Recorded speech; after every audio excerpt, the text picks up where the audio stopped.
எட்டெழுத்திலே இனிய மந்திரம் கொண்டாய் பெருமாளே, எங்கள் சந்ததி காக்க வந்தவன் நீதான் திருமாலே.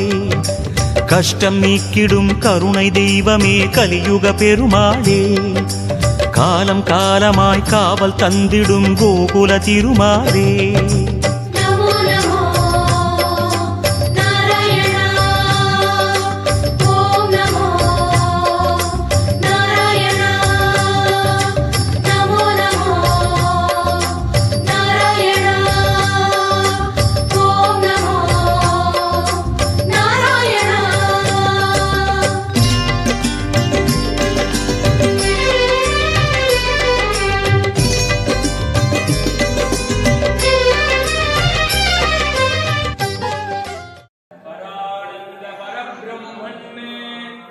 नमस्ते परमात्मने नमस्ते पीतवसन नमः कटकधारिणे नमो नीलालकाबद्ध वेणी सुंदर विग्रह स्फुरद्वलयकेयूर मूपुरांगद भूषणैः அமுதமாகிடும் உனது நாமமே இனிமை அதுதானே.